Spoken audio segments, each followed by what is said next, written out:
Friends, welcome back to my channel. तो आप लोग कैसे हैं? आशा करती हूँ आप लोग बहुत अच्छे होंगे। तो आप लोगों के लिए हम लेकर के आए हैं बहुत सारी ऐसी किचन की टिप्स जिससे कि हम अपने बहुत सारे काम बहुत ही आसानी से कर सकते हैं।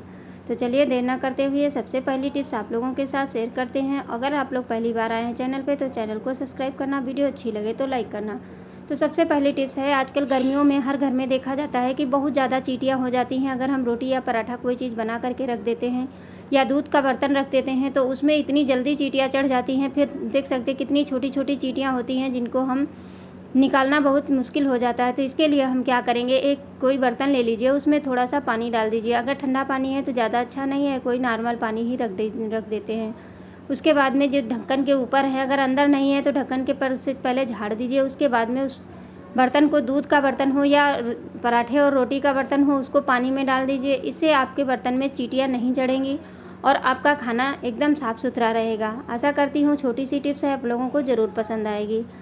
अगली टिप्स हमारी है, जैसे कभी कभी ऐसा होता है कि दाल हम बनाते हैं, दाल में पानी ज़्यादा हो जाता है तो अब ये सोचते हैं इस पानी को हम क्या करें। तो इसको आप कुछ मत करिए, एक चम्मच ले लीजिए, ऊपर ऊपर का पानी ये उतार लीजिए, मतलब निकाल लीजिए। उसके बाद में आप इस पानी से आटा गूँथेंगे तो आपकी रोटियां बहुत ही सॉफ्ट बनेंगी और अच्छी लगेंगी। अगर नहीं बनाना है, आटे में नहीं मिलाना है, तो इस पानी को बच्चों को दे दीजिए। जो पानी, इसमें बहुत ज़्यादा प्रोटीन होती है तो ये हमारे बच्चों के लिए बहुत ही फ़ायदेमंद है।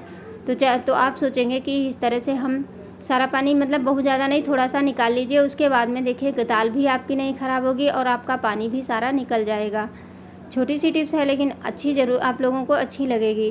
तो इस तरह से इस पानी को आप पी सकते हैं, आप पिएं या बच्चों को दे दें। तो इसमें अगर दाल जो नहीं खाता है वो इस पानी को पी सकता है। अगली टिप्स हमारी है कि बच्चे जब भी जीन्स पहनते हैं तो ये जो बटन होता है ये लगाना बहुत ही कठिन लगता है, क्योंकि टाइट होता है। जब नई होती है तो बहुत ज़्यादा मेहनत करनी पड़ती है। तो उसके लिए ये छोटी सी टिप्स अपनाइए जिससे कि आपको बिल्कुल 1 सेकंड भी नहीं लगेगा और आपका बटन बहुत जल्दी से बंद हो जाएगा। तो छोटी सी एक सेफ्टी पिन ले लीजिए और इसको इस तरह से इसमें फंसा देंगे और फंसाने के बाद में सेफ्टी पिन की सहायता से हम इस तरह से बटन को लगाएंगे तो बहुत ही ईजिली से लग जाता है, आसानी से, और हमारा ज़रा सी भी मेहनत नहीं करनी पड़ती है। देखिए इस तरह से हमने लगा के तैयार कर दिया। इसी तरह आप लोग भी तैयार लगा सकते हैं।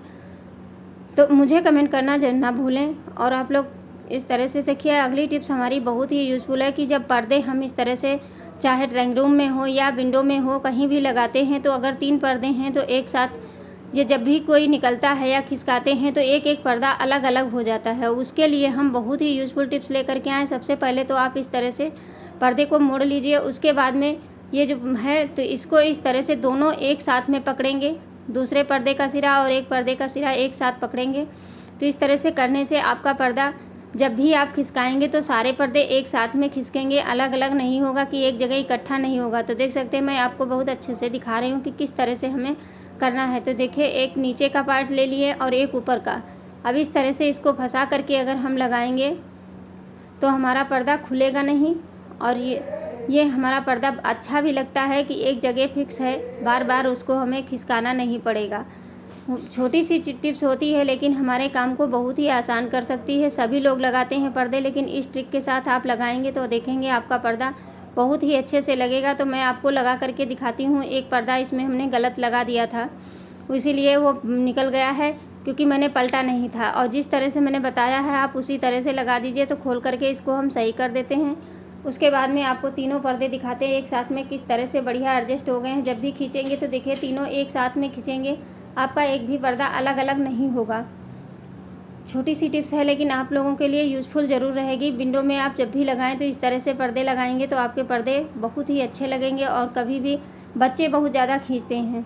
आशा करती हूँ ये टिप्स आप लोगों को ज़रूर पसंद आए। अगली टिप्स है हमारी, जैसे इस तरह के कांच के बर्तन जो होते हैं, ये जब हम किचन में रखते हैं तो क्या होता है, जिसके पास रैक है तो उसमें रखता है, जिसके पास नहीं है तो हम लोग खुले रखते हैं। तो क्या होता है, जब भी दाल वाल छोंकते हैं उसका तेल की चिकनाई इस पर पड़ती रहती है तो हमारे ग्लास गंदे होते रहते हैं। अब ये डेली तो यूज़ में नहीं आते हैं, तो क्या करेंगे, इसको हम किस तरह से रखें जिससे कि ये गंदे ना हो, जब भी हम निकालें तो ये साफ़ सुथरे रहें।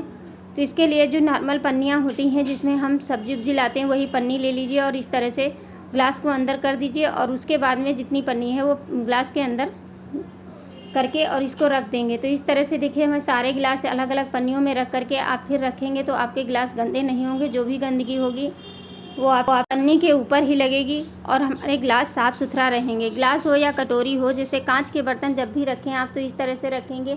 अगर रैक है तो तब तो बहुत अच्छी बात है, नहीं है तो आप इस तरह से अपने बर्तनों को अच्छे से रख सकते हैं। जैसे ये कटोरियाँ होती है आपस में एक साथ रख देते हैं तो ये धारी निशान पड़ने लगता है, तो उसके लिए हम क्या करेंगे, एक कटोरी को पन्नी में रख देंगे और पन्नी में रखने के बाद में बीच वाली पन्नी के मतलब कटोरी के बीच में इसको इस तरह से रख देंगे और ऊपर नीचे में पन्नी नहीं लगाएंगे तब भी कोई बात नहीं है, तो हमारी कटोरियों का नीचे का जो हिस्सा है वो ख़राब नहीं होगा।